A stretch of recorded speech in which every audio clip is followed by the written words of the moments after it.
Saludos amigos de 3030, qué bueno que están con nosotros. Gracias por su amable y gentil sintonía de todos los domingos. Bienvenidos a este domingo ya, 15 de diciembre de 2024. Estamos apenas a 2 domingos más para que termine el año y estamos muy contentos de estar con ustedes esta noche y tenemos dos temas que estoy seguro que van a merecer toda su atención a partir de este momento hasta las 10 de la noche. Tendremos invitados para hablar sobre el tema de la Sisi, pero también de una noticia que me parece a mí pero muy delicada. Vamos con la agenda de esta noche aquí en 3030.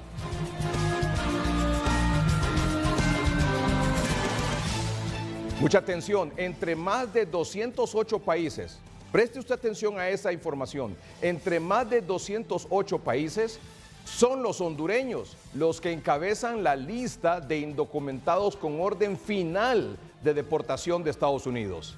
Además, también esta noche aquí en 3030, el informe del equipo de expertos de las Naciones Unidas revela que al menos 9 medidas el gobierno no ha cumplido para la firma de un acuerdo para que llegue la Sisi al país. Informe de equipo de expertos de la ONU revela al menos 9 medidas que el gobierno tiene pendiente de cumplir para que se firme un acuerdo para que finalmente llegue la Sisi a Honduras.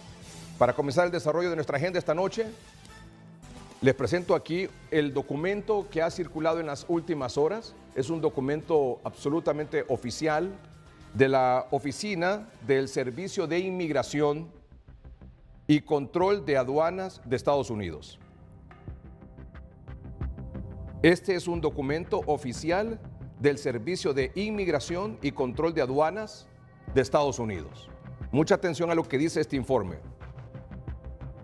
Al 24 de noviembre de 2024, o sea, no ha pasado ni un mes de esta información oficial, al 24 de noviembre de 2024 hay 1.445.549 extranjeros en el registro de no detenidos del ICE, es decir, del Instituto del Servicio de Inmigración y Control de Aduanas de Estados Unidos, con órdenes finales de deportación.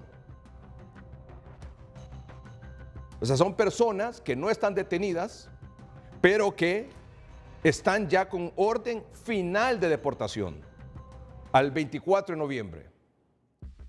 El ICE trabaja para expulsar a los extranjeros indocumentados de los Estados Unidos una vez que ya están sujetos a órdenes finales de expulsión de manera oportuna. El gobierno de los Estados Unidos cree que todos los países están obligados a aceptar el regreso de sus ciudadanos y nacionales que no son elegibles para permanecer en Estados Unidos. Pero el asunto no queda ahí, con que hay 1.445.549 extranjeros con órdenes finales de deportación. La noticia es que entre más de 208 nacionalidades o entre más de 208 países son los hondureños los que encabezan esa lista oficial con orden final de deportados o de deportación de Estados Unidos. Y aquí está la lista completa en este documento oficial del Servicio de Inmigración y Control de Aduanas de Estados Unidos. Son 208 países y de los 208, Honduras está en primer lugar. ¿Con cuántos cree usted hondureños con orden final de deportación? Aquí está a continuación el dato.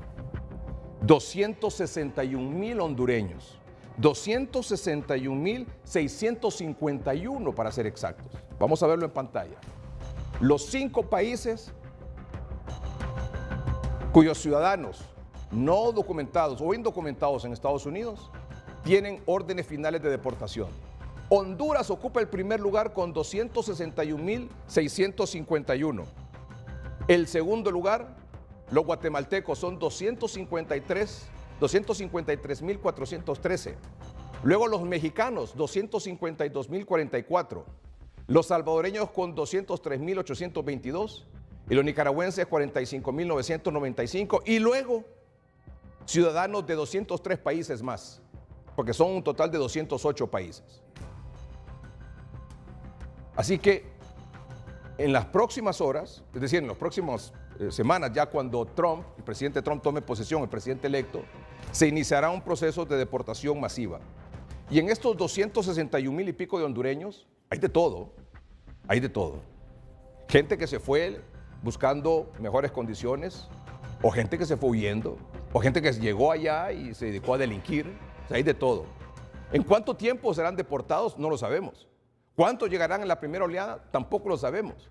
Pero estos son los hondureños que tienen orden de deportación final de parte de Estados Unidos. Esto es lo que recientemente decía el presidente electo Donald Trump sobre lo que va a suceder cuando tome posesión de su cargo. I think you have to do it, and it's a very tough thing to do. But you have to have, you have rules, regulations, laws. They came in illegally. The people that have been treated very unfairly are the people that have been online for 10 years to come into the country. But we're starting with the criminals, and we got to do it. And then we're starting with others, and we're going to see how it goes. Es muy difícil, pero lo tenemos que hacer. Y vamos a comenzar por los criminales. ¿Cuántos de esos 261,000 y pico de hondureños son criminales? 261,651. ¿Todos? Evidentemente no. Pero son indocumentados y ya tienen orden final de deportación. Sobre ese tema, el SAR, que ha nombrado el presidente electo para que tome posición el 20 de enero próximo, se llama Tom Homan. Es el SAR, digamos, fronterizo para este tipo de temas. Esto fue lo que dijo en una entrevista reciente. The deportation of criminal aliens has decreased 74% under this administration. The Biden administration has no interest in this at all. And that's why President Trump is committed to doing this. And day one of his administration, we're going to run a deportation operation. We're going to secure the border, and we're going to start looking for these missing children. We know we got at least 700,000 documented illegal aliens in this country who's been convicted of a crime that are walking the streets. We're going to look for those folks. Also, it's released today by Bill Maloogian that the latest data from ICE is you got 1.6 million, just shy of 1.6 million illegal aliens in this country who had due process at great taxpayer expense and was ordered removed by a federal judge and have not left. We'll also look at them as soon as we finish with the criminals. We'll be looking for those folks too. El SAR fronterizo dice: desde el día 1 vamos a comenzar con estas operaciones de deportación masivas. Honduras, aparte de ser el primer lugar de 208 países cuyos nacionales indocumentados encabezan la lista con deportación final, orden final de deportación, o sea que no hay ningún recurso ya, y si procesaron algún recurso, solicitaron alguna protección, no le fue concedida y tienen orden final de deportación. Aparte de eso, Honduras encabezó en noviembre de este año, y probablemente va a ser en diciembre también, la lista de mayor cantidad de ciudadanos solicitando asilo en México. Vamos a ver el cuadro a continuación. Fíjense que Honduras no solo ocupa el primer lugar en la cantidad de hondureños que serán deportados de todas las nacionalidades de Estados Unidos, sino que además ocupa el primer lugar en la cantidad de personas que han solicitado hasta noviembre también de 2024 la condición de refugiado en México. ¿Con cuántos? Con 26,550, muy por arriba de Cuba, Haití, El Salvador, Venezuela, Guatemala, Colombia, etc. O sea, no es muy honroso estos dos datos, pero sí son reales. ¿Y qué es lo que va a pasar? ¿Y qué es lo que está pasando? Es exactamente lo que queremos discutir esta noche aquí en el primer segmento del programa, con estos datos que son realmente muy preocupantes. Roberto Lagos, en el primer segmento del programa, es analista e investigador de temas económicos. ¿Qué está pasando, Roberto? Buenas noches. Buenas noches, licenciado Melgar, y buenas noches al pueblo hondureño. Bueno, los datos que usted muestra son realmente escalofriantes en el sentido de la cantidad de personas que van a ser retornados, y creo que desde ya eso da luces al trabajo que tiene que realizar el gobierno, ¿verdad?, para poder recibir a todas estas personas que estarían siendo retornadas y tener la comunicación directa, ¿verdad?, con ICE, ¿verdad?, y con el gobierno de los Estados Unidos para ver el procedimiento que se va a seguir. ¿Honduras está lista para recibir a estos compatriotas?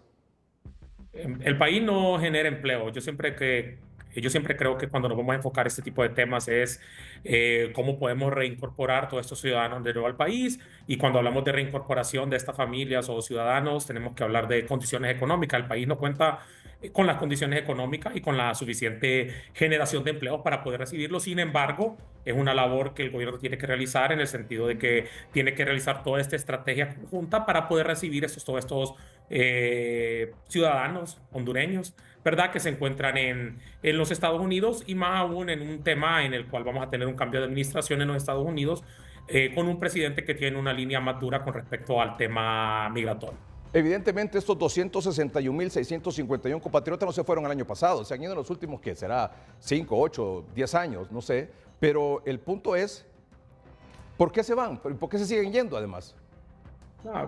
Mire, cuando usted revisa la mayoría de los datos, ¿verdad? En algún momento se hablaba mucho del tema de seguridad, pero ahora si usted revisa la mayoría de los datos, encuestas, cuando le consulta a los hondureños, el principal problema es el tema del costo de vida y oportunidades laborales. Entonces yo pienso que esos dos puntos, cuando un hondureño toma la decisión de hacerlo, ¿verdad? De tomar esa ruta tan peligrosa, es debido a la falta de oportunidades que genera el país. Esto tenemos que decirlo, no es un problema solo de esta administración, ha sido un problema histórico, ¿verdad? En los últimos 15 años, y yo pienso que este solo es el resultado, ¿verdad? De las malas condiciones en cuanto a la generación de empleo y la falta de oportunidades que se encuentran en el país. Eso representa un problema porque en efecto va a venir, no sé qué cantidad en la primera oleada, pero va a ser permanente probablemente esto en el transcurso del próximo año 2025. Pero como decía el zar de la frontera en Estados Unidos, los primeros que van a ser deportados son los delincuentes, o sea, es un problema también de seguridad. Totalmente, y en ese sentido por eso va a ser necesaria una acción de tarea conjunta tanto de la Secretaría de Relaciones Exteriores con la Secretaría de Seguridad, ¿verdad? Para poder para poder recibir a estas personas y a estos ciudadanos. Y ahí el trabajo conjunto, ¿verdad? Para poder tener una estrategia que sea ágil, que sea efectiva, que sea eficiente. Yo pienso que será importante y esto representará un gran reto, ¿verdad? Para esta administración y veremos de qué forma lo puede atajar. Porque esta gente siguen indocumentados, con orden final de deportación de Estados Unidos, vendrán en el transcurso del próximo año, algunos querrán intentarlo de nuevo, otros van a quedarse aquí buscando empleo y cuando no encuentren empleo se van a sumar a la fila, es decir, al crimen organizado, a la delincuencia común.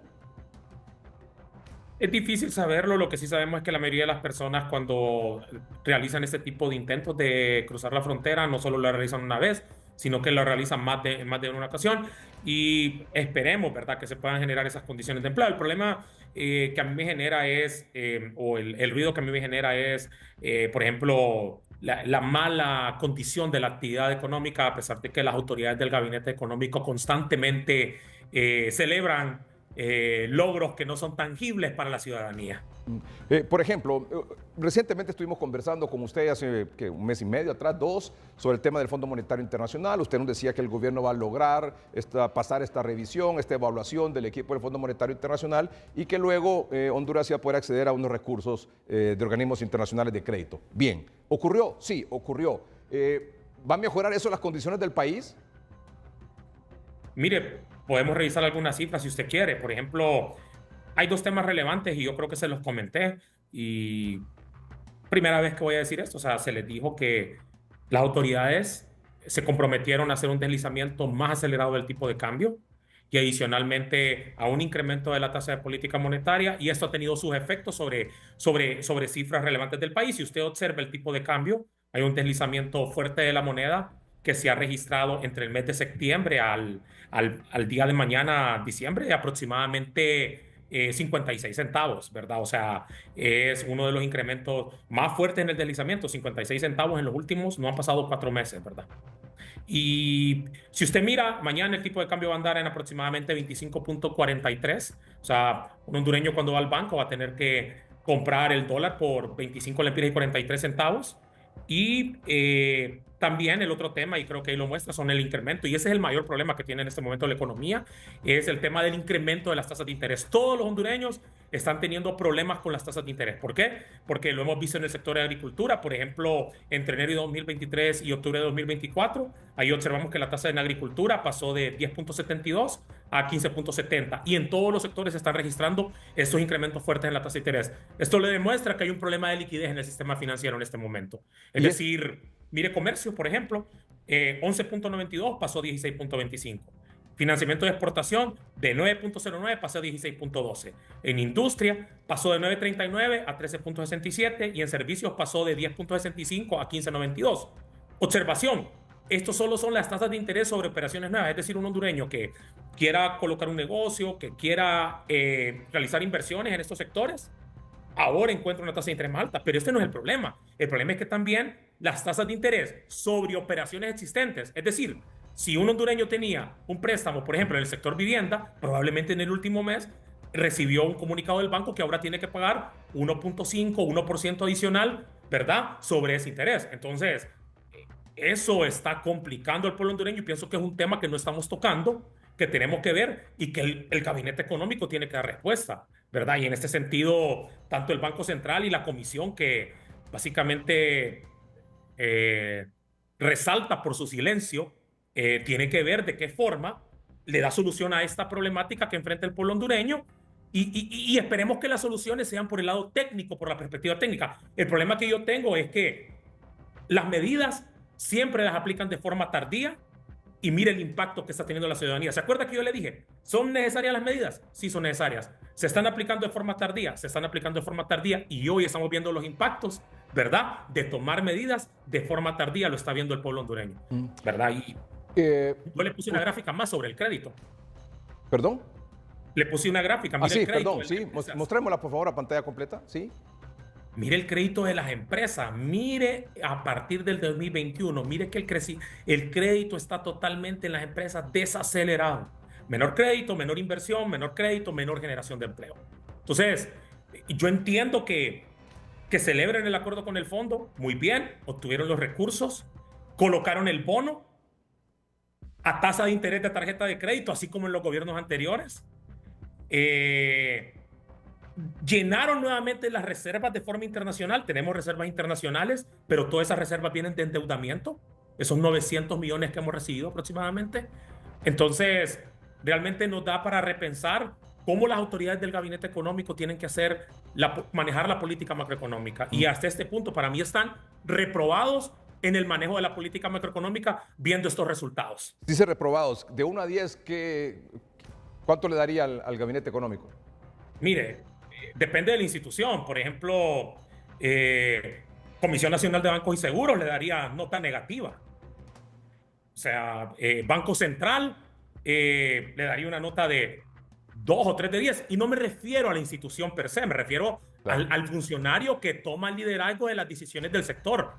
Por ejemplo, Secretaría de Finanzas le daría, por ejemplo, un 4 o 5 de 10. ¿Por qué le doy un poquito más alto a la Secretaría de Finanzas? Porque básicamente han habido 3 cambios de ministro y el ministro actual no tiene nada que ver con las decisiones de los anteriores. Me parece que él solamente es un interlocutor que transmite mensajes, pero realmente en cuanto a las decisiones económicas no tiene mucho que ver. Y para mí, en general, el gabinete económico ha demostrado mucha debilidad. Y yo quiero que tome mis palabras desde esa perspectiva. Yo no me refiero a la presidenta. Desgraciadamente la presidenta es la cabeza. Me refiero a los funcionarios que manejan y que están encargados de la conducción de la política macroeconómica del país. En términos generales, luego de esto, ver 261,000 hondureños van a comenzar a ser deportados a partir de que tome posesión el presidente Trump. Seguimos liderando la cantidad de solicitudes de asilo político en México. Así, las caravanas siguen, son permanentes, digamos, de hondureños buscando mejores condiciones de vida o huyendo de la inseguridad o buscando empleo. ¿Qué va a pasar en 2025? ¿Cuál es el panorama que usted cree que va a ocurrir para los hondureños? Dependiendo del tipo de soluciones que se le dan a los problemas, yo pienso que el problema va a venir por el lado fiscal ahora. Ya las repercusiones de las decisiones negativas o tardías en el lado monetario se van a transmitir al lado fiscal. ¿Por qué? Sencillo. ¿Y por qué hablo del lado fiscal? Porque generalmente cuando los gobiernos nos encontramos en un año político, el ciclo político, el gasto se tiende a incrementar y generalmente este gasto no es productivo. Es decir, es más gasto para el tema de campaña política. Uno lo puede ver, ¿verdad? Los déficits se incrementan. Número 2, dependemos también de ver cómo se va a resolver el problema de las tasas de interés. ¿Será una medida para resolver la liquidez o pensarán en alguna medida populista? Esperemos que no, porque lo peor que podría pasar es que empecemos a gastar más de lo que producimos, de lo que tenemos, de lo que nuestra economía genera. Y entonces el próximo gobierno que entraría encontraría una bomba fiscal. Esto es una historia muy repetida cuando usted observa el gobierno del presidente Lobo. Usted recuerda, se colocaron bonos soberanos para tratar de atajar los problemas, las tasas de interés eran altas y luego eso se trasladó a déficits fiscales altos, ¿verdad? Es decir, se trasladó a que se tenía demasiado gasto y los ingresos no eran tan elevados, es decir, los gastos son mayores que los ingresos. Eso complica. Y recuerde, medidas populistas solo generan soluciones de corto plazo, pero no resuelven el problema estructural del país. Roberto, muchas gracias por acompañarnos esta noche. Le agradezco mucho, licenciado Melgar. Muy buenas noches. Gracias. Roberto Lagos es analista e investigador de temas económicos, haciendo su comentario a este documento que es oficial de la Oficina de Servicios de Inmigración y Control de Aduanas de Estados Unidos, con fecha noviembre de 2024. Son 208 países en total, 208 nacionalidades. De esos 208 nacionalidades, son un total de 1.445.549 extranjeros que tienen orden final de deportación. Y muéstrame el cuadro por última vez, por favor, de las primeras 5. Honduras encabeza esta lista de 208 países con ciudadanos con orden final de deportación. 261.651, por arriba de Guatemala, por arriba de México, por arriba de El Salvador, por arriba de Nicaragua y por arriba de 200 países más. Vamos a un corte comercial en el programa, pero cuando regresemos, también en nuestra agenda esta noche, informe de equipo de expertos de la ONU revela al menos 9 medidas que el gobierno no ha cumplido para la firma de un acuerdo y llega finalmente la CICI a Honduras. Ya volvemos.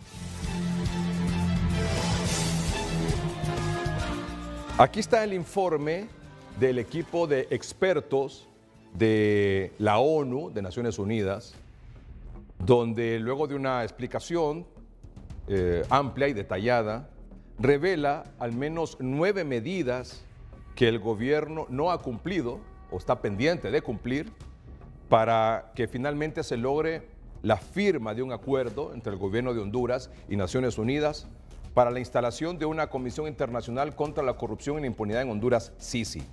Esta noche vamos obviamente a presentarles de qué se trata este informe y lo van a comentar aquí nuestros 4 distinguidos invitados. Este se llama, es un documento confidencial, pero es un documento que es oficial al mismo tiempo. Es decir, es el informe de la misión de expertos de Naciones Unidas y se titula así: Misión del equipo de expertos de Naciones Unidas para la evaluación de las condiciones de instalación de un mecanismo internacional autónomo, imparcial e independiente contra la corrupción y la impunidad en Honduras. Síntesis de aspectos mínimos indispensables previo al establecimiento de un mecanismo internacional contra la corrupción y la impunidad en Honduras. Ya lo vamos a detallar en tan solo unos minutos. Antes, permítame presentarle a nuestros 4 distinguidos invitados. Aquí en el estudio nos acompaña, las damas primero, Gabriela Blend. Ella es coordinadora de la Articulación Ciudadana por la Transparencia y la Justicia. Gabriela, bienvenida al programa. Muchísimas gracias y gracias por la invitación, Edgardo. Muy bien. También nos acompaña de izquierda a derecha el señor embajador Germán Espinal. Él es asesor de la Cancillería en tema de la CICI. Don Germán, bienvenido. Gracias, Melgar. Compartir con Gabriela y con un dirigente político como don Gilberto Ríos, pues es un agrado y un honor. Es un tema de interés nacional.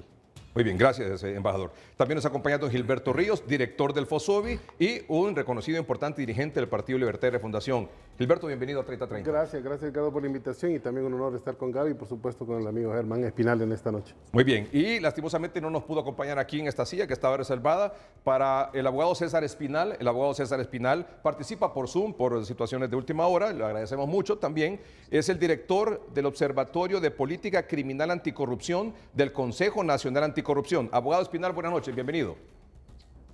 Buenas noches, licenciado Melgar, y también pues a los panelistas que nos acompañan en estudio, un saludo. Muy bien, muchas gracias. Quiero decirle, abogado, que usted está por Zoom, su micrófono está abierto de manera permanente, ¿ok? Igual está abierto el micrófono permanente de don Gilberto, de Gabriela y del embajador Germán Espinal, para que participen cuando lo estimen conveniente. Muy bien. Bueno, vamos entonces a este documento. que es un informe del equipo de la misión de expertos de Naciones Unidas que dice cómo está la situación en el país previo a la firma de un convenio con Naciones Unidas y el gobierno de Honduras para que llegue la Sisi al país. El equipo de expertos constató la existencia de 2 niveles de dificultades en el marco normativo del país, que deben ser atendidos para el establecimiento y funcionamiento eficaz de un mecanismo internacional. ¿Cuáles son esas dificultades en el marco normativo del país que deben ser atendidas para el establecimiento y funcionamiento eficaz de un mecanismo internacional? La primera de ellas dice la existencia de una serie de normas de alcance general que impiden la investigación o persecución penal de actos de corrupción cometida por parte de altos funcionarios del Estado, quienes cuentan con mecanismos de exención de responsabilidad penal o fueros especiales que les permiten evadir la justicia. Esto incluye un sistema de inmunidades exacerbado, fueros especiales y amnistías otorgadas tanto previamente como con posterioridad a la comisión de posibles actos delictivos. Es decir, lo que está diciendo este informe especial es que hay una serie de normas, de leyes, de reglamentos que impiden la investigación, que impiden la persecución penal de actos de corrupción por parte de altos funcionarios del Estado, porque hay un montón de mecanismos, leyes, articulado, un tinglado ahí, para la exención de responsabilidad penal. O sea, para impedir que se les pueda castigar finalmente.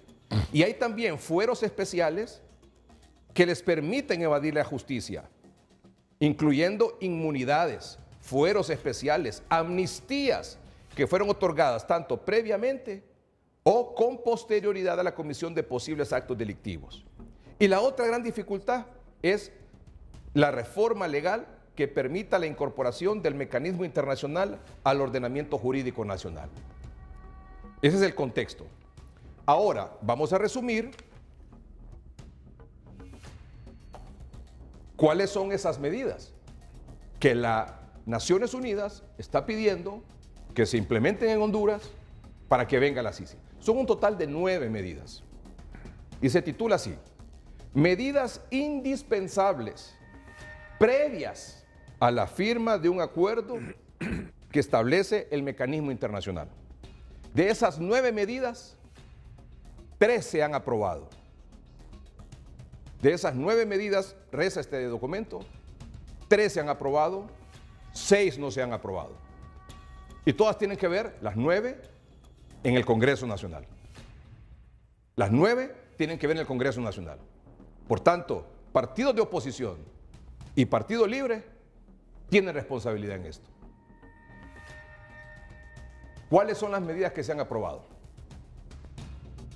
Medidas indispensables previas a la firma del acuerdo para la Sisi. Ya se aprobó la derogación del decreto 116/2019, o sea, un decreto de 2019, sobre liquidación y extinción de responsabilidad penal, administrativa y civil para todos los actores con responsabilidad en ejecución de fondos departamentales. Eso ya se aprobó en el Congreso Nacional. También se aprobó la derogación del decreto 93/2021, que tiene que ver con la Ley Especial de Lavado de Activos. Ahí se le hizo una reforma que Naciones Unidas está pidiendo. Previo a la instalación de la Sisi, ya se hizo. Y también la derogación del decreto 57 del año 2020, interpretando artículos 217, 219 y 220 del Código Procesal Penal. Esa reforma se realizó en julio de 2023. Muy bien, hasta ahí estamos bien. Ahora vamos, porque le decía que son 9 medidas, de las 9 medidas, 3 se han aprobado, 6 no se han aprobado o están pendientes. ¿Cuáles son? Vamos con eso. La número 1, reforma del Código Procesal Penal que permita la incorporación del mecanismo al ordenamiento jurídico interno, adoptando la forma de un acusador privado o de un querellante autónomo. Es decir, partiendo de la recomendación de las Naciones Unidas de privilegiar la posibilidad de que el mecanismo actúe como querellante autónomo, los hallazgos de este equipo de Naciones Unidas al momento sugieren que no sería indispensable una reforma a la Constitución y que podría ser suficiente una reforma al Código Procesal Penal, lo que implicaría la aprobación en el Congreso y un dictamen favorable de la Corte Suprema de Justicia. O sea, no hay tales, según Naciones Unidas, que esto tiene que pasar por una reforma constitucional, sino que se puede hacer con una reforma al Código Procesal Penal, está pendiente, según este informe. ¿Qué más está pendiente? La derogación o reforma del decreto 117/2019 sobre inmunidad parlamentaria. La ley vigente actual incluye inmunidad civil, administrativa y penal por todo tipo de actos cometidos por los parlamentarios, es decir, por los diputados. Su derogación es esencial para la eliminación de inmunidades que impiden la persecución de diputados por hechos de corrupción. No existe proyecto de ley en discusión sobre este tema. ¿Qué más está pendiente? Está pendiente la interpretación constitucional del artículo 303, numeral 2 de la Constitución Política de la República de Honduras, referente al fuero especial para el juzgamiento de altos funcionarios. ¿Qué tiene que ver con esto? Bueno, la interpretación restrictiva del concepto de alto funcionario público y de la facultad de la Corte Suprema de Justicia debería producirse por vía de jurisprudencia constitucional a efecto de limitar los amplios efectos que actualmente tiene el artículo o bien por medio de un decreto interpretativo que lo defina. También está pendiente la reforma del procedimiento especial del procedimiento de altos funcionarios, es decir, la reforma al artículo 414, 417 del Código Procesal Penal. Está pendiente la derogación y o modificación del decreto ley 004-2022. Este fue aprobado en esta administración, que es el decreto que tiene que ver con la amnistía política, que fue uno de los primeros actos que se aprobaron en el actual Congreso Nacional. Aquí dice Naciones Unidas que está pendiente su derogación y o modificación del decreto 004-2022, que es el que tiene que ver con la amnistía política. También está pendiente la revisión del artículo 324 de la Constitución y de los artículos 420, 423 del Código Procesal Penal y 28 de la Ley de Municipalidades. Como ven, son 9 medidas y el título es muy claro, ¿verdad? Muy claro. Medidas indispensables, es decir, que tienen que ocurrir previas a la firma del acuerdo para la Sisi. Luego, este mismo documento establece que una vez que esas 9 medidas se han implementado, las reformas que hay que hacer, las derogaciones que hay que hacer, se firma el memorándum. Y una vez firmado, hay 17 medidas más que se titula Medidas para fortalecer el mecanismo a ser realizadas tras la aprobación del convenio. O sea que esto no es así de que hoy firmamos y mañana ya están las CICI aquí. No. Primero falta que se aprueben esas 6 medidas que están pendientes, según este informe. Las 3 que se aprobaron, 6 más que están pendientes. Una vez hecho eso, se firma y una vez firmado hay 17 medidas más para fortalecer el mecanismo que tienen que llevarse a cabo una vez firmado el documento. En base a este informe y lo que hemos detallado aquí, una pregunta sencilla, con un sí o con un no. Don Gilberto Ríos, ¿viene la Sisi a Honduras en este gobierno? Claro que sí, claro que sí. Gabriela Blén, ¿viene la Sisi en este gobierno? Lo dudo bastante. Don Germán. Categóricamente sí. Abogado Espinal. No. Vamos a un corte comercial. El debate cuando regresemos. El señor embajador Germán Espinal, asesor de la Cancillería en temas Sisi, Gabriela Blén, coordinadora de la Articulación Ciudadana por la Transparencia y la Justicia, Gilberto Ríos, director de FOSOBI, dirigente del Partido Libertad y Refundación, el abogado César Espinal, director del Observatorio de Política Criminal Anticorrupción del CNA. Bueno, visto, conocido este documento oficial del equipo de expertos de Naciones Unidas que nos dice cómo está la situación, qué está pendiente, qué es lo que se ha aprobado. Tenemos una comunicación con el diputado liberal ahora, Yahvé Savillón. Él es el presidente de la Comisión Anticorrupción del Congreso Nacional. Señor diputado, don Yahvé Savillón, ¿qué ha impedido en el Congreso Nacional que de 9 medidas que se deben aprobar ahí en el Congreso Nacional, solo se han aprobado 3? Muy buenas noches, Edgardo. Saludos a sus distinguidos panelistas. Mire, ha sido falta de voluntad política y le voy a explicar. Habíamos comenzado muy bien. La comisión que me honra en presidir, habíamos tenido pues todos los 3 proyectos que metimos, que dictaminamos favorablemente, que usted lo mencionó, que son los únicos 3 de 9 que se han aprobado. Pues bueno, dictaminamos favorablemente y se logró avanzar. Pero en los otros, para ponerle un ejemplo, en la inmunidad parlamentaria nosotros trabajamos en ese proyecto de decreto, lo dictaminamos favorablemente en nuestra comisión y lo metimos hace casi aproximadamente un año. Y lo metimos a la Secretaría y no sabemos ni siquiera si se le asignó comisión. Y lastimosamente ahí está parado ese proyecto de decreto. Y los otros que usted menciona, realmente no se han podido avanzar por falta de voluntad política. Y ante la pregunta que usted hizo, licenciado Melgar, yo le respondo contundentemente: si las Naciones Unidas no flexibiliza, que no creo que lo haga, esos 9 puntos, la Sisi no va a venir al país. Algunos dicen, bueno, ¿por qué no agendamos eso? ¿Por qué no lo discutimos? Sería interesante que el pueblo hondureño, que todo el mundo supiera realmente la voluntad que tienen los diputados de todas las bancadas. Aquí a veces son discursos algunos y a la hora de la hora no hacen ese tipo de cosas, pero tenemos que empezar a ponerlo a discutir en el Congreso Nacional. La ley del colaborador eficaz está en tercer y último debate y no hemos podido avanzar en eso. Pero fíjese que fíjese que, por ejemplo, eso que usted refiere de la ley de colaboración eficaz no está dentro de las medidas, dentro de las 9 que son indispensables para que venga la Sisi, para firmar el documento. Sí, no están. No está. Está aquí, perdón. Edgardo, está en el memorando de entendimiento. No, correcto, está en el memorando de entendimiento, pero está dentro de las medidas para fortalecer el mecanismo una vez que se haya aprobado el convenio. Pero precisamente, Edgardo, perdón, solo termino con don Yahvé, gracias. Es decir, está o sea, es parte de, sí, estoy de acuerdo, muy bien que se haya avanzado, pero no está entre las primeras 9 para firmar el convenio. Está posterior convenio. O sea, que para que se firme el convenio, que es lo primero, hay que aprobar esas 9 y de las 9 se han aprobado 3.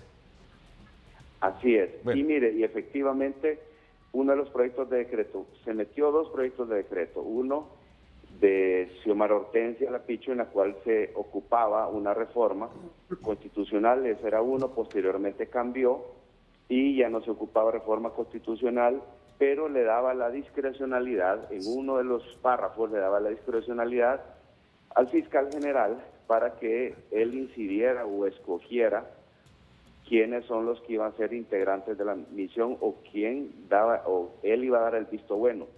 Y el otro proyecto de decreto en el cual metió un miembro de nuestra comisión, que es la abogada Fátima Mena, era exactamente así como lo pide Naciones Unidas, las reformas necesarias al Código Procesal Penal para poder avanzar en eso. Se nombró una comisión hace un año y fracción y no sabemos ni siquiera una comisión especial y no nos han dado ni siquiera un informe de eso. Don Yahvé, yo he escuchado la narrativa, las opiniones, las expresiones de diputados de Libre, incluso miembros de la Junta Directiva, culpar a la oposición para que no se avance en la aprobación de esto que exige Naciones Unidas. ¿Qué dice usted ante eso? Bueno, sencillo. Agendemos esos proyectos de decreto. Ahí está el proyecto de decreto que presentó la compañera abogada Fátima Mena, ni siquiera fue tomado en cuenta. O sea que lo correcto sería anunciar, anunciar al pueblo hondureño, mire, digamos en una cadena de radio y televisión, como aquí a veces se usa para una cosa y para otra, anunciemos una cadena de radio y televisión, hoy en la noche vamos a someter a discusión las 6 medidas que Naciones Unidas está pidiendo reformar o derogar para que venga la Sisi. Y ahí en todo el mundo, en una cadena de radio y televisión, ahí se va a saber quién está a favor y quién está en contra. Así es, porque mire, a algunos diputados no les luce decir de que quieren la CICI cuando ellos participaron incluso en despachar a la Maxi. O sea, eso no son doble moral, no les luce decir eso. O sea que ahí hay, pero, diría usted que para que esto no camine, hay de todos los partidos, de todos.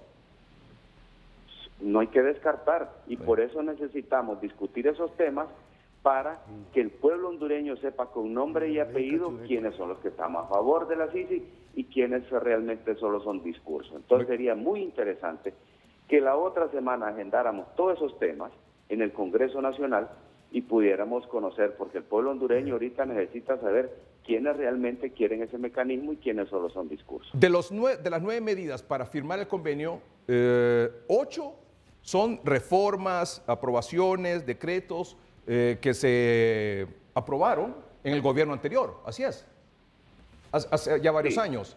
El único en esta administración, creo que es de 2022, es el que se conoce como la amnistía política.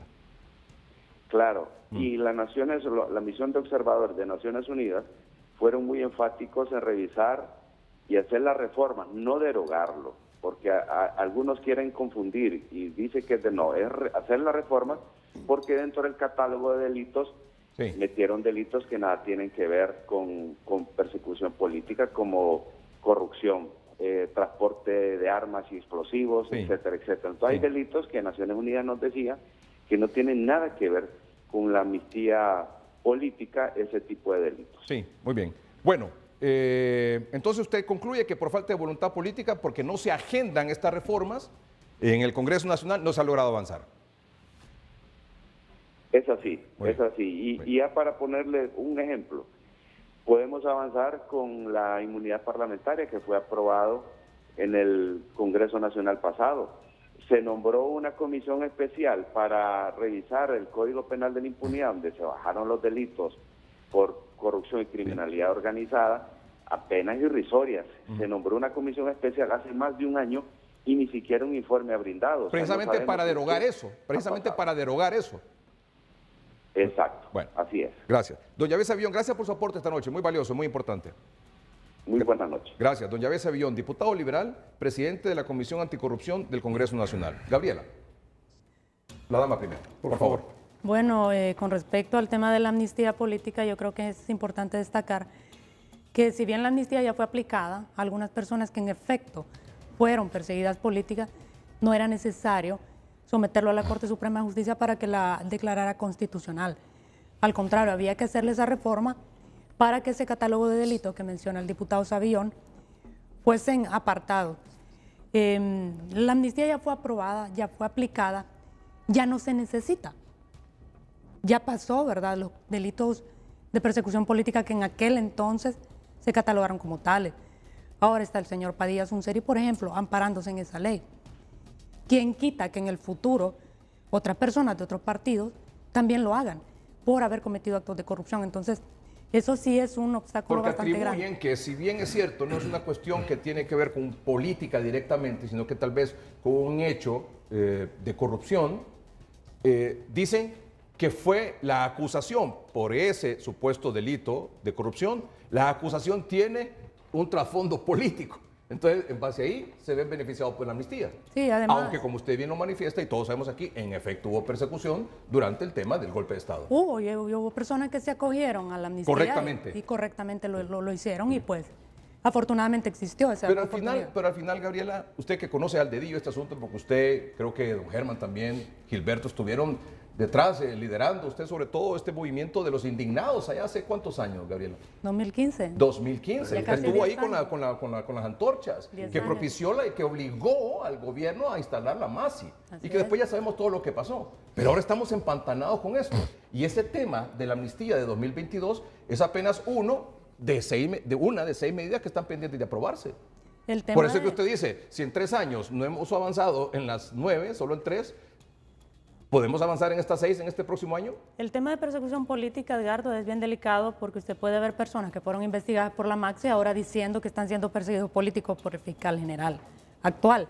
Entonces ese tema es un tema que se ha abusado en Honduras, que los políticos que cometen actos corruptos han abusado de esa figura y que pues se puede usar en el futuro para protegerle. Don Gilberto. Bueno, yo primero quisiera que precisáramos que el documento es la sugerencia de la Comisión de Expertos. No son medidas que impiden que las Naciones Unidas pudiera venir ya el día de mañana al país. Es decir, ellos sugieren que eso debería ser, debería avanzarse pues en el Congreso Nacional. En el Congreso Nacional nosotros somos minoría como partido. Esto debe ser algo que se le debe increpar directamente a la oposición y ahí demostrar la voluntad política que tienen para avanzar, pero bueno, lo hemos visto antes con lo que fue la elección de la Corte Suprema y la elección del fiscal, donde hubo una fiera resistencia, ¿verdad?, precisamente de ellos, porque ellos mismos son los que van a ir a la cárcel, esos mismos diputados que están en el Congreso Nacional por parte del Partido Nacional, el Partido Liberal, con honrosas excepciones, por supuesto, pero la gran mayoría nosotros los conocemos porque aprobaron leyes lesivas contra el gobierno y contra el país, y porque además tuvieron que ver directamente con actos de corrupción y apoyaron abiertamente la narcodictadura. Es vergonzosa la situación del Partido Nacional específicamente. Ahora mismo que ha vuelto a la vida pública gente como David Chávez, por ejemplo, el pueblo hondureño, esos discursos de persecución política los mira, ¿verdad?, de una manera ridícula, pues, porque todos los vimos por más de una década enriquecerse, ¿verdad?, y formar toda una élite, ¿verdad?, de corrupción y narcotráfico en torno a Juan Orlando Hernández. Entonces, estos temas el pueblo hondureño tiene que tener claro, no avanzan principalmente en el caso del Congreso Nacional por la oposición y en el caso de Naciones Unidas, bueno, por la burocracia de la que hemos ya hablado, pero en cuanto a la voluntad del gobierno se ha expresado una y mil veces, de todas formas, que tenemos y necesitamos que la CICI esté lo más pronto posible en nuestro país. Abogado Espinal. Bueno, creo que las cosas hay que verlas tal y como son. Y en principio hay que entender qué significa o qué ha sido la CICI para Honduras. En primer lugar, eso no es una iniciativa de parte del actual oficialismo. Esto ha sido una exigencia ciudadana por años, y así como combatir la corrupción, reducir la inseguridad, dar educación, dar salud, han sido los abanderamientos de los diferentes actores políticos. Entonces, este tema de la CICI fue utilizado desde el año 2021 como una promesa de campaña. Luego, al inicio del actual gobierno, se ofreció nuevamente como parte de los compromisos que se adquirieron por parte del gobierno, pero miren, después de 3 años seguimos prácticamente en el mismo punto del inicio. ¿Y qué ha pasado? Nosotros como Consejo Nacional Anticorrupción reiteramos desde 2022, 2023, que esto iba a ser nuevamente un objeto de la nueva campaña, y que no nos extrañe que veremos a la candidata del Partido de Libertad y Refundación el próximo año nuevamente ofreciendo una CICI. Porque después de 3 años no pueden ser excusas de echarle la culpa a un grupo opositor de que no se ha instalado, pese a que la falta de voluntad ha sido más que evidente, y esto se refleja simplemente en que las negociaciones se han empantanado porque también de parte del gobierno no se han aceptado estas condiciones mínimas que, como podemos ver en un informe de expertos que vinieron al país y se reunieron con diferentes actores, pudieron concluir en lo mismo que nosotros también hemos venido concluyendo por meses. Hay que entender algo, y es que desde el inicio del actual Congreso Nacional, y quiero recalcarlo así, el Consejo Nacional Anticorrupción remitió una serie de análisis al Congreso precisamente para la derogación de una serie de instrumentos legales que impedían esa persecución penal efectiva. Y hoy observamos que lo que se ha propuesto por parte de la bancada del Partido de Libertad y Refundación es ese tipo de propuestas de reforma legal como las que hemos visto anteriormente en otros congresos, y son realmente trampas. ¿Por qué son trampas? Porque estas mismas vienen a revestirse de un supuesto instrumento para combatir la criminalidad, en este caso la corrupción, pero que finalmente también vendría a condicionar el actuar efectivo e independiente de una Comisión Internacional contra la Corrupción, basado en los ejemplos que tenemos tanto en Honduras como en la región centroamericana, como lo que pasó con la CICIG en Guatemala, que puso tras las rejas a tantos actores de alto nivel que la misma tuvo que ser despachada del país. O lo que ocurrió aquí en Honduras, lo vimos, los diputados, al verse también perseguidos, enjuiciados por parte de una Maxi, hicieron todo lo posible para sacarla. Entonces, ante estos hechos, hoy se busca condicionar anticipadamente el posible ejercicio de una comisión. Pero creo que después de 3 años, al término de una serie de renovaciones y prácticamente seguir en lo mismo, evidencia que el compromiso y la voluntad no es instalar un mecanismo, y de instalarse buscan condicionarlo. Señor embajador. Bueno, gracias. Creo que los criterios y la oportunidad del programa, Melgar, es más que oportuno para poder reafirmar un tema básico. Uno, que la corrupción es el mayor obstáculo para el desarrollo de Honduras. Y lo vimos en relación con la introducción que con buen sentido hizo el economista licenciado Lagos. El escenario nuestro para el futuro no es fácil. Por lo tanto, ¿qué quiero decir? Para el Partido Libre y para la presidenta Xiomara Castro, la Sisi es un escudo de protección y de combate para la gobernabilidad democrática. Eso es claro. Por lo tanto, es muy categórico que el deseo de que venga la Sisi, además de una oferta de política, no es malo. Y no es que Honduras lo herede también solamente de las movilizaciones en las cuales participamos nosotros también, de las antorchas con Gabriela. Hay también otros antecedentes en Centroamérica y no necesariamente de un país con un alto nivel de corrupción o menos desarrollo, como es el caso de Costa Rica. Otón Solís mantuvo un proyecto político de partido anticorrupción y que rápidamente, por ser un bonito discurso por la transparencia y la rendición de cuentas, se volvió como una moda. Pero ese es el tema para el caso de Honduras. En este momento, en Naciones Unidas, la discusión se está centrando básicamente en si las reformas que tienen ya un camino, una viabilidad, como bien lo ha señalado el diputado Yabel Savillón, y que están planteadas también en última propuesta de las reformas que ha planteado la congresista Zelaya en el Congreso, tiene un problema que es la interioridad del Congreso. Es decir, la división misma de cara a hacer concreta la voluntad política de aprobar todas esas medidas de reforma. Usted dice que usted responsabiliza a que no se hayan logrado aprobar esas medidas indispensables, que es la palabra se va que madurando, utiliza. ¿no? Exacto, pero usted dice, sí, no hemos logrado aprobar esas medidas indispensables para la firma de un convenio. ¿Usted lo atribuye a la falta de consenso en el Congreso Nacional? Que son los que se buscan. Sí, por claro, supuesto, claro. Por supuesto, el Congreso Nacional no es pétreo, se está moviendo. Y hay circunstancias, presión de la sociedad civil, de los partidos políticos que están de acuerdo con la Sisi. Hay una presión incluso internacional de cara a este tema que nos beneficia en este momento. Por lo tanto, yo diría que el consenso se va a lograr en un momento determinado y para la presidenta Xiomara Castro el compromiso de campaña política de que venga la Sisi va a instalarse. Puede ser entonces que la aprobación de la reforma sea antes de firmar el convenio o después de firmar el convenio, según sean los compromisos que se logran en el seno del Congreso Nacional. Es un pulso político. Sí, adelante, Gabriela. Hay algo importante que resaltar y es que cuando el gobierno de Honduras firma el memorando de entendimiento, acepta que se va a cumplir con 2 etapas y la primera etapa va a responder a ese análisis del grupo de expertos. Que ya se hizo. Sí, pero el Estado de Honduras, o sea, ¿cuánto tiempo estuvo este documento en las manos del canciller y de Rixi Moncada antes de que fuera público? Porque no lo publicó el gobierno. ¿Cuál documento que estamos hablando ahora? Análisis del grupo de expertos. Primero, este documento no debió ser público, de hecho. Es que no debió haberse publicado. ¿Por qué razón no? Hay normas en Naciones Unidas. Está en negociación. Que la propia esto es un diagnóstico. No. Es un diagnóstico. Pero parte precisamente de un diagnóstico para tomar decisiones al interior de la comisión. Y este diagnóstico no es nada nuevo.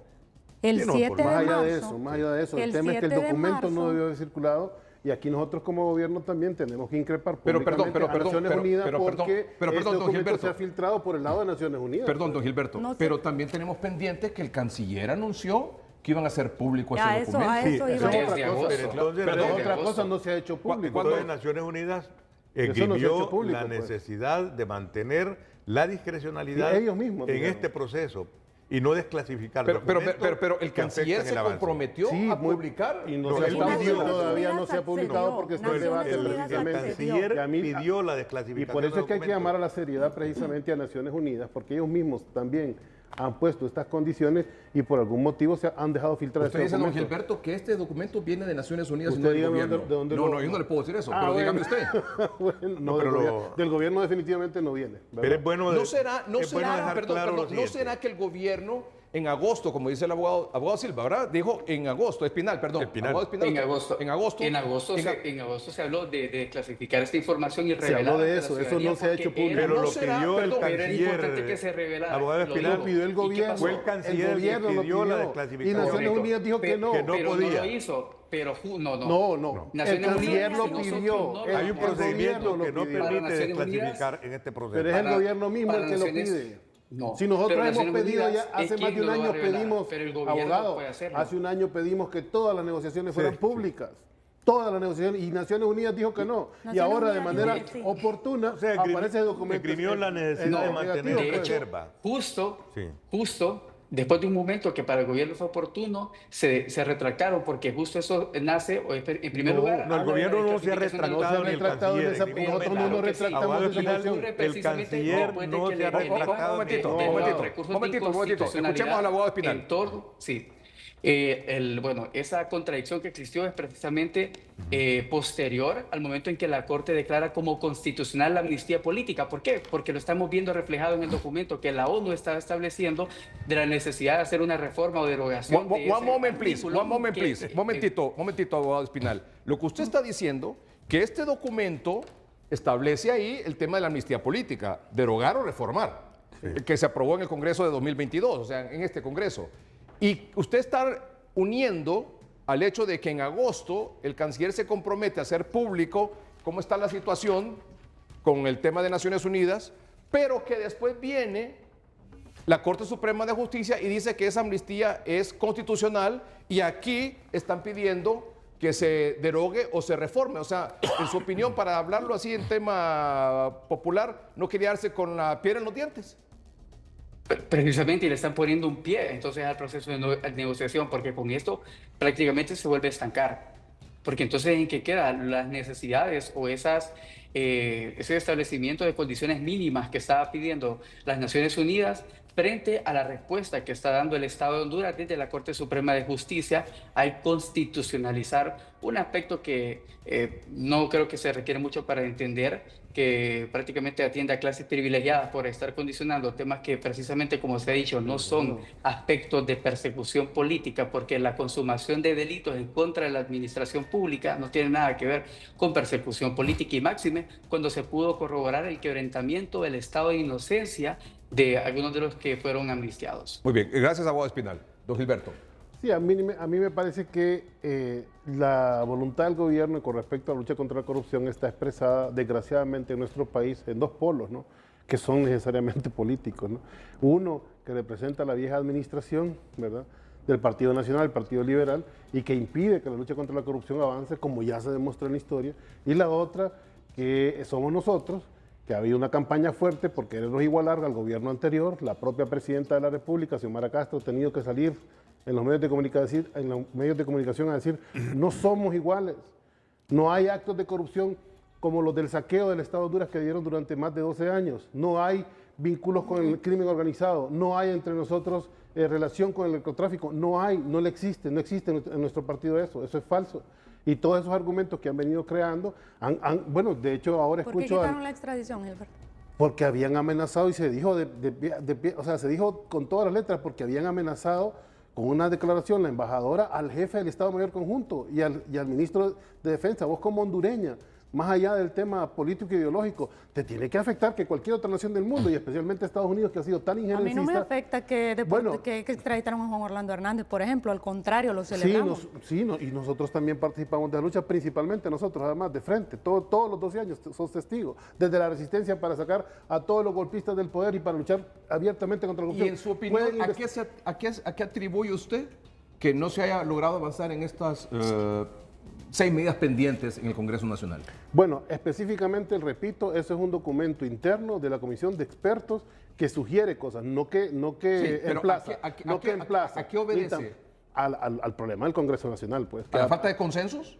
De voluntad política. De falta de voluntad política, como dijo Llaves Avión. Y que hay otras llaves. Pero cuando dice voluntad política se refiere... otras llaves, porque ellos no lo quieren aprobar porque están esperando aprobarse otras cosas en el Congreso Nacional. Y eso evidentemente también dificulta la labor legislativa, porque aquí hay muchos intereses en juego. ¿Usted culpa de que no se haya logrado avanzar en estas? Directamente al Partido Nacional y al Partido Liberal. ¿Y usted? Bueno, yo quisiera que me dejen terminar y que no me interrumpan, por favor, los caballeros, que tienen voz más fuerte, obviamente. Y quiero decir lo siguiente. Los 3 poderes del Estado están coludidos para impedir que la CICI se instale en Honduras. Número 1. ¡Wow! Espérame un momentito. ¿Qué declaración es esa? Los 3 poderes del Estado están coludidos para que no venga la CICI en Honduras. Es así. Así es. Poder ejecutivo, poder legislativo y poder judicial coludidos de acuerdo para que no venga la Sisi en Honduras. Es correcto. Momentito, Edgardo. vamos a un corte comercial y usted desarrolla su idea cuando volvamos. Adelante, Gabriela, por favor. Bueno, yo creo que es bastante evidente que desde la Cancillería el señor Enrique Reina va de candidato a designado presidencial, la señora Rixi Moncada va de candidata presidencial del oficialismo, ambos integran la comisión de negociación con Naciones Unidas. Y no solamente no han facilitado esa información al Congreso Nacional, porque los diputados alegan desconocer este contenido. Yo espero, señores congresistas y señoras congresistas, que ya hayan tenido acceso al documento y que no sigan diciendo que no tienen acceso. El Congreso Nacional debió haber solicitado de manera enfática este documento de diagnóstico para trazar una agenda de reformas anticorrupción, no solo para que la CICI se instale, no solo para que la CICI se instale, porque aquí no vamos a hablar solo del tema de la CICI, para que en Honduras se pueda combatir la corrupción y la impunidad. Esto es necesario y nosotros el 11 de marzo lo presentamos y se lo entregamos a los 3 poderes del Estado. Ahora, el Congreso Nacional no solamente no ha solicitado, sino que, como mencionaba el diputado Savillón, no ha terminado de aprobar la ley de colaboración eficaz. Cuando se sometió el proyecto de la CICI de Pichu Zelaya, tuvieron 81 votos a favor. 81 votos. Eso es más que suficiente para darle a la CICI la figura de acusador privado. Eso es más que suficiente para hacer muchas de esas 9 reformas que están acá. Solo se necesita mayoría simple para la mayoría de ellas. ¿Por qué dijo usted aquí, antes del corte, de que el Poder Ejecutivo, el Judicial y el Legislativo estaban coludidos en contra de la CICI? Mire la Sala de lo Constitucional que acaba de hacer. Decir que la amnistía es constitucional. Bueno, Cuando opinión hay jurídica, delitos, cuando hay delitos contra la administración pública, también yo estoy de acuerdo. Amigos míos fueron amnistiados y yo estoy de acuerdo en que la gente que fue perseguida política haya gozado de esa amnistía. Pero delitos contra la administración pública no pueden estar ahí. Naciones Unidas pide que se reforma. Ahora va a ser mucho más complicado que eso suceda, porque hay un fallo de la sala. Entonces, eso lo hace también a la Corte Suprema de Justicia cómplice de lo que está sucediendo. Nadie puede venir a alegar en Honduras, lo siento mucho, señores diputados, lo siento mucho, señores magistrados, que desconocen el contenido de este documento. A esos niveles de poder, la información fluye cuando tiene que fluir. Gabriela, dice Gilberto que esas medidas, como lo titula este documento. ¿Cómo lo titula? Precisamente. Dice Gilberto. Dice, medidas indispensables previas a la firma del acuerdo que establece el mecanismo internacional. De la comisión de expertos. Sí. Exactamente. Dice, medidas indispensables previas a la firma del acuerdo que establece el mecanismo internacional. Este documento dice medidas indispensables, o sea, que tienen que acontecer previo a que se firme. En el memorando. Perdón. En el Pero memorando, dice Gilberto que estas son meras sugerencias. Claro. Que sin esto, vinculantes. que sin, primero, Pero podría instalarse la son CICI y perdón, avanzar. Gilberto, perdón. Sí. Pero, ¿son sugerencias o son medidas indispensables? son vinculantes desde el momento en que el Estado de Honduras firmó un convenio que se llama Memorando de Entendimiento, en el cual se va a cumplir con la primera fase para avanzar a la firma del convenio. Y la primera fase, Naciones Unidas puso estos requisitos. Ahora, que se firme o que no se firme el convenio de la CICI, que venga o que no venga la CICI, pero ¿y el combate a la corrupción? Y el combate a la corrupción como un eje fundamental para refundar este país.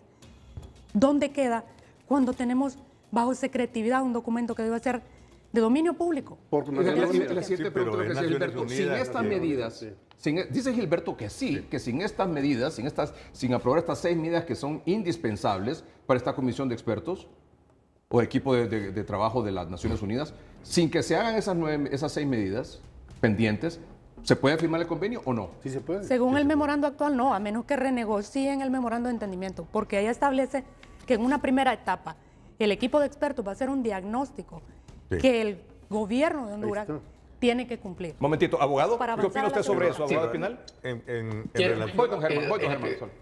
En la primera fase se habla de eso, precisamente, del informe de los expertos y de las reformas normativas para poder pasar a esa segunda fase. Entonces, sugerencias o no, hay que entender que estamos de acuerdo con lo que plantea el grupo de expertos, y quien no esté de acuerdo, de hecho, con este tipo de reformas, entonces quiere decir que está del lado de la impunidad. Ahora bien, veámoslo de manera práctica. Si a la fecha, después de 3 años, o después del tiempo que se ha visualizado todo este tipo de trabajo que se debe llevar a cabo por parte del Congreso Nacional, estamos solamente con el cumplimiento de 1/3 de esa primera parte de las reformas que se deben hacer, ¿cuánto tiempo tomaría llevar las otras 17? Eso no es equivalente, entonces? Abogado. Eso se puede resolver en una semana o en 15 días. Eso no es equivalente. No han resuelto nada en 3 años. Eso es voluntad. No. Voluntad que no ha existido, y No, precisamente no es de eso cierto. estamos hablando, de la No, falta eso de es voluntad. falso, eso es falso. Yo entiendo que el CNA tenga esa posición, que es como un anexo del Partido Nacional. Pero la verdad es que nosotros desde el primer año demostramos, abogado, que veníamos queriendo firmar precisamente el convenio. Se fue a Naciones Unidas. La presidenta misma fue a buscar al propio secretario general de Naciones Unidas en más de una ocasión para que se acelerara este trabajo. Hemos pedido que vengan, hemos pedido que firmen. Pero no se trata de reuniones. Pero la burocracia, bueno, pero estamos en los tiempos. Nacional. En Guatemala tardó 5 años en venir, nosotros tenemos 3 años tratando de hacerla traer. Y en Guatemala, valga también la pena decirlo, en Guatemala sobre todo hubo una presión enorme de la embajada norteamericana permanentemente para que quitaran a Otto Pérez Molina, porque no era de su línea, para que la corrupción igual se repitiera. Momentito. Entonces tampoco edifiquemos la comisión, porque aquí también se están haciendo otras luchas contra la corrupción importantes como la que está desarrollando ahora mismo el Ministerio Público. Un momentito, don Gilberto. Cierra, abogado Espinal, y luego don Germán. Sí, no, solamente comentar eso, que si estamos todavía a expensas de que se tiene que venir y seguir en reuniones, vamos a seguir 5 o 6 años más entonces en negociaciones, y aquí se contesta la pregunta con la que se abre el foro. Así sí no va a venir. Sencillamente creo que es importante que se recalque que con sí o no, y ahí estoy de acuerdo con lo que mencionaba Gabriela, es el tema de establecer un verdadero sistema de combate a la corrupción y al resto de la criminalidad organizada. Abogado Espinal, en su opinión, abogado Espinal, perdón que lo interrumpa, en su opinión, sin que se lleven a cabo estas medidas, las 9, ¿se firma el convenio para que venga la CICI, sí o no? No, definitivamente no, porque son las exigencias que la ONU necesita para poder operar de manera efectiva y no condicionado. Si se ha hablado mucho de la independencia, que sea un mecanismo independiente, no van a venir a perder el tiempo. Muy bien, don Germán. Bueno, yo creo que es bueno que tanto el CNA como los que estamos aquí entendamos que esta es una negociación entre el gobierno en nombre de los intereses del país sobre el tema de la corrupción con las Naciones Unidas. Y no solamente son esas 6 condicionalidades que propone el grupo que ha hecho el diagnóstico. Y voy a poner un símil: cuando el médico le hace a uno, para una enfermedad, le receta penicilina de alto espectro, pero eso no se ha definido. ¿Cuáles son las medidas? Por supuesto que hay un consenso que esa sí debe de tener autonomía, independencia, el suficiente financiamiento para poder operar, y ese tiempo de duración es otro tema que usted no lo ha mencionado, pero es el tema en el cual algunos no quisieran que durara ni 2 años, ni 3 años.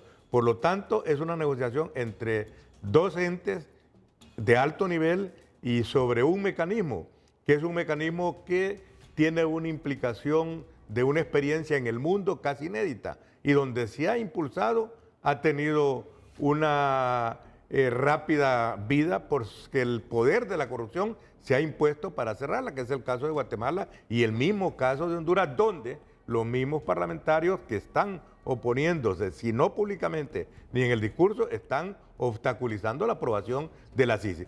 Para mí entonces la CICI es una negociación que se ha iniciado el 2022 como promesa política de la presidenta Xiomara, y que esa negociación va a concluir con la instalación de la CICI en Honduras. ¿Cuándo? No se sabe. No, pero es una negociación, pues. Sí, pero por eso, ¿cuándo? No se sabe. En este periodo de gobierno, sí. Perdón, Gilberto. En este periodo de gobierno. En este periodo de gobierno. Muy bien. Sí. Vamos a un corte comercial. Usted mencionó al canciller, ¿verdad? Sí. Y el canciller y la abogada Rixi Moncada, precandidata presidencial, y el abogado Enrique Reina, entiendo que se va de designado. De precandidato a designado, ¿verdad? Correcto. Ya después de las elecciones de marzo se va a saber si son finalmente el candidato a designado o la candidata, evidentemente, a la presidencia, porque hay que pasar por este proceso de elecciones primarias. Y ya sabe usted que está el movimiento también de don Russell Tomé, al cual, por supuesto, respetamos aquí en el programa. Y lo mismo en el Partido Liberal y en el Partido Nacional tienen varios movimientos que van a elecciones primarias el 9 de marzo próximo. Pero hoy, por cierto, lo decía Gilberto, hubo una actividad en San Pedro Sula, Gilberto, sí, que fue la presentación de candidatos y candidatas del movimiento 28 de junio en San Pedro Sula. Saludamos a todos los compañeros de Libre, que hay una efervescencia electoral extraordinaria allá en San Pedro. Evidentemente, tuvo nutrido, ¿verdad? Bastante gente, sí, como todas las concentraciones que están habiendo de precandidatos a nivel nacional, lo que nos da a nosotros por mucho la victoria en las elecciones del próximo año. Estamos muy convencidos de eso. Yo le digo, Perdón, esa actividad de hoy fue de un movimiento. De un movimiento. De un movimiento de los 7. Exactamente. Sí, movimiento 28 de junio. Sí, exactamente. Y ¿Ya nombraron a quién va del candidato a alcalde? Entiendo que al abogado, ¿cómo se llama el abogado que nombraron hoy? O sea, en sustitución de Rodolfo. De Rodolfo Pastor. Rodolfo Pastor. Ya hay un candidato ahí. Ya hay un candidato. Son buenas las estructuras del M28 en Cortés, en San Pedro Sula, como lo podemos ver precisamente en las tomas. Y estamos seguros que va a ser una competencia, importante para el partido. O sea, porque los otros 6 movimientos, incluyendo, vamos a ver, son 7 movimientos en total de Libre. Sí, es correcto, son 7.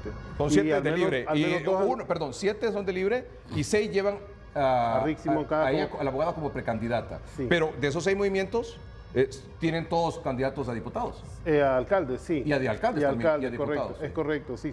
Solo que la figura de Rodolfo Pastor va por 2 candidatos en este momento. Va por el POR y por Somos Más. O sea que cuando vayan a votar en las elecciones primarias, los simpatizantes de Libre tendrán entonces 7 movimientos. Sí, y planilla para Cortés de 7 movimientos. Es correcto. Y 7 candidatos a alcalde. A ver, serían 4 candidatos o 5 candidatos a alcalde. Por San Pedro Sula, digamos. Porque algunos van en consenso, efectivamente. Muy bien. Yo quizás solo quisiera reiterar algo. Porque da la impresión como hacia el público de que se pone en duda la negociación de un acuerdo para crear la CICI en Honduras. Yo diría que debo informarle al abogado Espinal y compartir también con nuestra compañera que las negociaciones continúan de consultas permanentes de los equipos de negociador, pero al mismo tiempo virtuales. Y se mandan borradores, se hacen sugerencias y eso está permanente, el equipo trabajando para concluir esa negociación. Es una negociación, voy a invitar a los no dos, es solo las 6 tanto a Gabriela como a usted y al compañero de allá. Es una negociación permanente, los vamos a invitar a tomar noche, café todas este las año. semanas. Para cuando venga la CICI, este año que viene, 2025, cuando venga la CICI, vamos a tomar un café en celebración de la venida de la Comisión Internacional, solo para celebrar ahorita su falta de fe. Y fíjese que están preguntando ahí, como verdad que de todo ahí, Ojalá, señor, Gilberto, están preguntando si la equivocarme, precandidata del Partido Libertario de Fundación, que representa a otros movimientos, también va a ser el lanzamiento de los 20 candidatos a diputados de Cortés por los otros movimientos. No creo por que el vaya. POR, por el... No creo que vaya por todos, no creo que vaya por todos, porque la agenda de la candidata es limitada, pero donde ella la promuevan, ahí va a estar. Y va a respaldar, por supuesto. Sí, porque los otros movimientos por los cuales ella es precandidata presidencial, quieren también que se les haga una actividad relacionada con sus precandidatos a diputados. Claro que sí. Para que no haya una, ¿verdad? No ya volvemos. Agradecemos al abogado César Espinal, él es director del Observatorio de Política Criminal Anticorrupción del Consejo Nacional Anticorrupción, a don Gilberto Ríos, dirigente de Libre y director del FOSOBI, a Gabriela Blend, coordinadora de la Articulación Ciudadana por la Transparencia y la Justicia, y al señor embajador Germán Espinal, asesor de la Cancillería en temas CICI. Obviamente vamos a tener mucho tiempo para seguir hablando sobre este tema y los avances que se vayan generando. Gracias, abogado, gracias a nuestros distinguidos invitados aquí en el estudio, gracias a usted por su atención, buenas noches y que estén bien.